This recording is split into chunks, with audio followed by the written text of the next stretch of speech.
Bonjour, on entend souvent parler de 1984. Aujourd'hui, je vais vous le résumer. C'est un roman dystopique publié en 1949. Il est souvent considéré comme l'une des œuvres littéraires les plus influentes du XXe siècle, en raison de sa profonde critique des régimes totalitaires et de sa réflexion sur la surveillance, la propagande et la manipulation de la vérité. Le récit se déroule dans un futur fictif, en 1984, dans une société où un régime totalitaire omniprésent, dirigé par le parti et son chef suprême, Big Brother, contrôle chaque aspect de la vie humaine. L'histoire se déroule en Océania, l'un des trois super États mondiaux, les deux autres étant l'Eurasia et l'Estasia. Océania est gouvernée par le parti, qui exerce un contrôle total sur ses citoyens. Le parti est divisé en deux niveaux, le parti intérieur, qui détient le pouvoir absolu, et le parti extérieur, qui est composé de membres qui obéissent aveuglément aux ordres. Les prolétaires, ou proles, forment la majorité de la population, mais ils sont maintenus dans l'ignorance et la pauvreté, considérés comme inoffensifs par le parti. Le chef suprême du parti est Big Brother, une figure omniprésente dont l'image est affichée partout avec le slogan Big Brother vous regarde. Big Brother is watching you. Bien que Big Brother soit le visage du pouvoir, il n'est jamais clair s'il existe réellement ou s'il est une simple invention du parti pour symboliser son autorité. Le parti contrôle toutes les informations diffusées dans la société. Il réécrit constamment l'histoire pour correspondre à ses objectifs du moment, effaçant ou modifiant les faits passés, pour que la version officielle soit toujours la vérité. Ce processus est appelé révisionnisme historique. Le ministère de la Vérité, où travaille le protagoniste Winston Smith, est responsable de cette manipulation de la réalité. Les employés, dont Winston, sont chargés de réécrire des articles de journaux et d'autres documents pour que les archives correspondent toujours aux déclarations actuelles du parti. Le langage lui-même est un outil de contrôle. Le parti promeut la novlangue,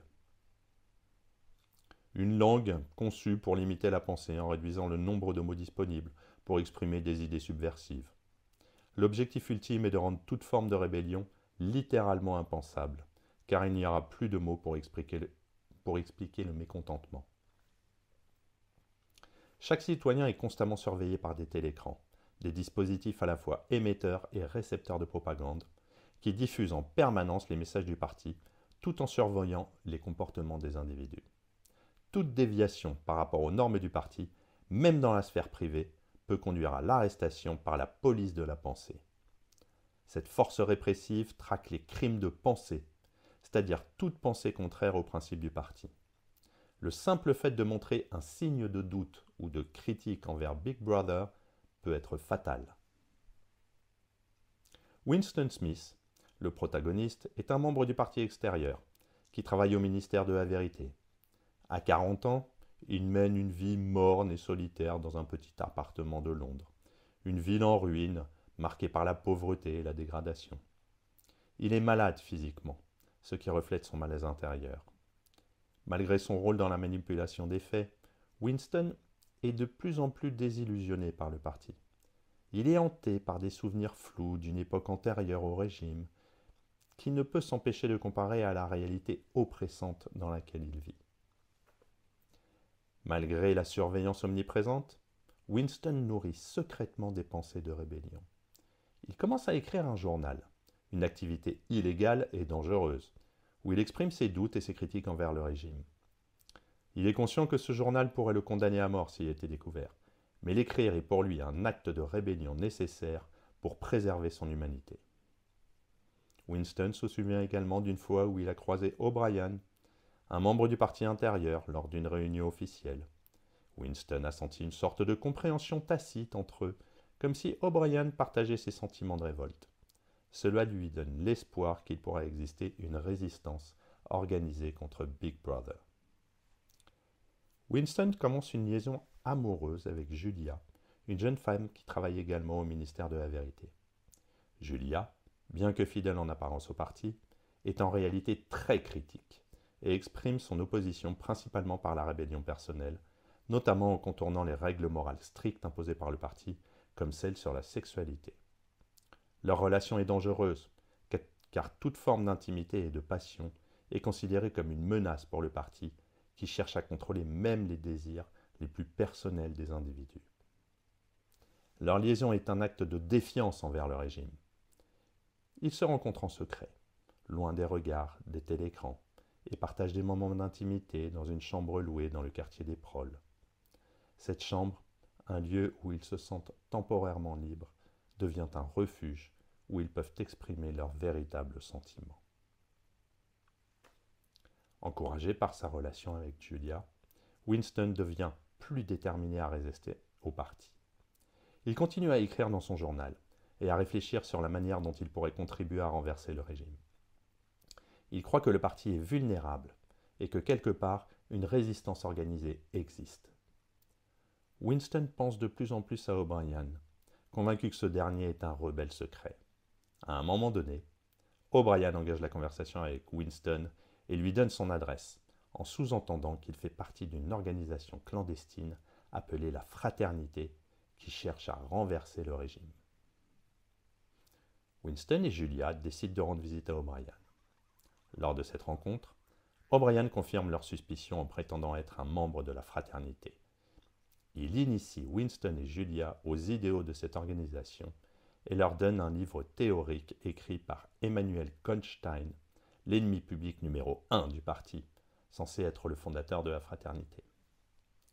Le livre de Goldstein, intitulé « Théorie et pratique du collectivisme oligarchique », explique en détail le fonctionnement du régime totalitaire et les principes de la société d'Océania.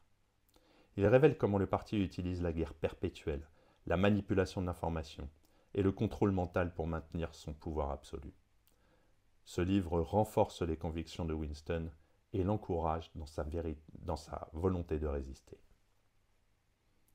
À travers sa lecture du livre de Goldstein, Winston comprend la nature cyclique et autre perpétuante du pouvoir du parti.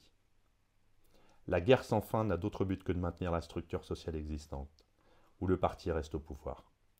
La manipulation de la réalité et la destruction du langage sont des outils pour empêcher toute pensée critique et donc toute révolte. Winston se rend compte que la résistance au parti ne consiste pas simplement à le renverser, mais à préserver la vérité et la mémoire contre l'oubli et la falsification systématique du passé. La vérité dans un monde où la réalité est continuellement réécrite devient un acte de rébellion en soi. Peu après la lecture du livre, Winston et Julia sont trahis par M. Carrington, le propriétaire de la chambre où ils se retrouvaient en secret. Peu après la lecture du livre, Winston et Julia sont trahis par M. Carrington, le propriétaire de la chambre où ils se retrouvaient en secret, qui s'avère être un agent de la police de la pensée. Ils sont capturés et séparés par la police de la pensée qui les emmène au ministère de l'Amour, un lieu où les dissidents sont rééduqués par la torture. Au ministère de l'Amour, Winston est soumis à un processus brutal de torture physique et psychologique, orchestré par O'Brien qui se révèle être un fidèle membre du parti et non un rebelle.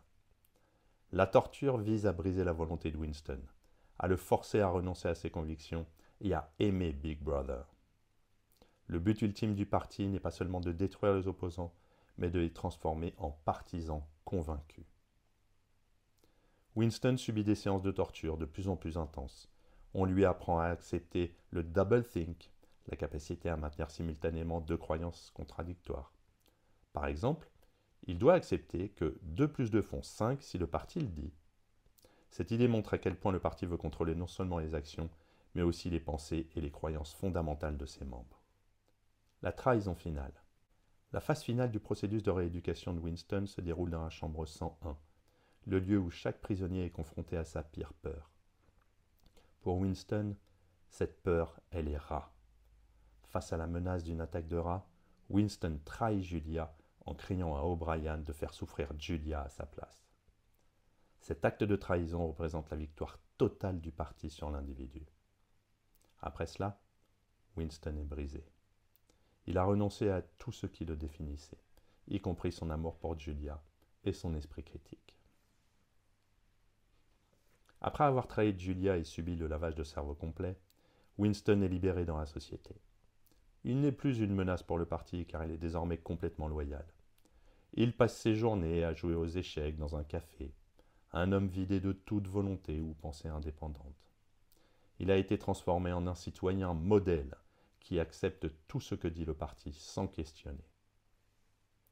Winston rencontre Julia par hasard après leur libération. Ils se parlent brièvement, mais la connexion qu'ils avaient est brisée. Ils se sont tous les deux trahis sous la torture. Il ne reste rien de leur ancienne relation.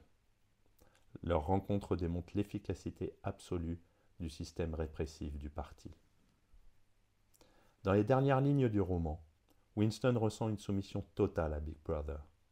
Il a été tellement conditionné qu'il ressent maintenant un amour authentique pour Big Brother, marquant la victoire ultime du parti. Et Winston n'est plus capable de rébellion. Il aime vraiment le régime qu'il a brisé. Le roman se termine par la phrase effrayante « Il aimait Big Brother ». Il y a plusieurs thèmes. Le premier, la manipulation de la vérité et du langage. Un des thèmes centraux de 1984 est la manipulation de la vérité. Le parti réécrit l'histoire, efface les personnes qui deviennent gênantes et impose une nouvelle version des faits à la population. La novlangue joue un rôle crucial dans ce processus en appauvrissant le langage pour limiter la pensée critique. Orwell montre comment un régime totalitaire peut manipuler non seulement les actions, mais aussi la pensée des individus en réécrivant constamment la réalité pour contrôler le présent. La surveillance et le contrôle social. La surveillance omniprésente est un autre thème majeur. Chaque aspect de la vie des citoyens est surveillé par le parti, des télécrans aux espions humains. La surveillance sert à empêcher toute forme de rébellion, en faisant peser sur chaque individu la menace constante d'être vu et puni. Orwell démontre comment un régime peut maintenir son pouvoir en instillant la peur et en contrôlant chaque aspect de la vie privée. L'aliénation et la perte d'individualité. Winston représente l'individu qui cherche à maintenir son humanité face à un système qui cherche à le déshumaniser. Cependant, le parti réussit à altérer Winston de tout ce qui le rend humain, ses souvenirs, ses pensées, ses émotions. Le roman explore la manière dont un régime totalitaire peut détruire l'individualité, forçant les gens à renoncer à ce qu'ils sont pour survivre. 1984 est avant tout une réflexion sur le pouvoir et la manière dont il peut corrompre et détruire. Orwell met en garde contre les dangers des régimes totalitaires qui cherchent à contrôler non seulement les actions des gens, mais aussi leurs pensées. Le roman montre l'importance de la résistance, même si elle semble futile, car c'est ça qui préserve l'humanité.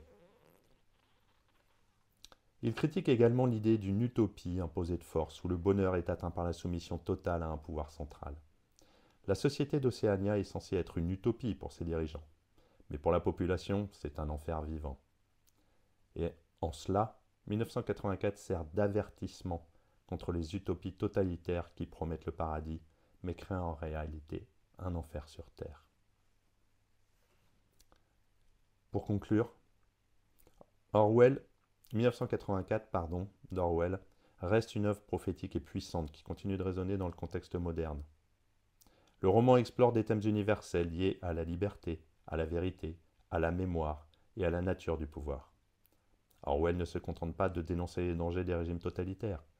Il interroge aussi sur ce qui signifie être humain dans un monde où la vérité est manipulée et où la liberté est constamment menacée. La fin tragique de Winston Smith symbolise la victoire du régime totalitaire sur l'individu. Mais elle sert également d'avertissement contre les dangers de la passivité et de l'acceptation. 1984 reste donc un puissant rappel de l'importance de la vigilance, de la liberté d'expression et de la résistance face à l'oppression. À bientôt.